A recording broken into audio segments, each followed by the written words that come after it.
कोल्हापुरी तडकामध्ये आज आपण बघणार आहोत महाशिवरात्री स्पेशल रताळ्याचा शिरा।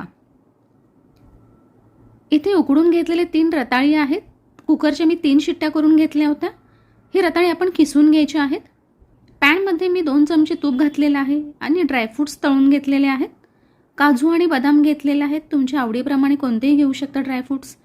पुन्हा 3 चमचे तूप घालून हा आपल्याला खीस परतवून घ्यायचा आहे 7 ते 8 मिनिटांसाठी।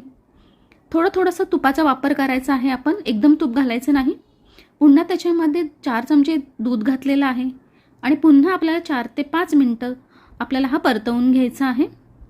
इथे मी गूळ पावडर वापरलेली आहे, अर्धी वाटी गुळाचा वापर केलेला आहे। तुमच्या आवडीप्रमाणे तुम्ही कमी जास्त करू शकता गूळ पावडर। हे आपल्याला घट्ट होईपर्यंत असं परतवून घ्यायचं आहे। वरून वेलची पावडर घालायची आहे आणि पुन्हा तूप घातलेलं आहे। इथे मी अर्धी वाटी तुपाचा वापर केलेला आहे। तळलेले ड्रायफ्रुट्स घालायचे आहेत आपल्याला वरून। हा रताळ्याचा शिरा अगदी पौष्टिक असा असतो। तुम्हाला कधी गोड खावंसं वाटलं तर तुम्ही हा नक्की बनवून बघा। चवीलाही अगदी छान लागतो आणि पौष्टिकही आहे। तर या महाशिवरात्रीला तुम्ही हा रताळ्याचा शिरा नक्की ट्राय करा।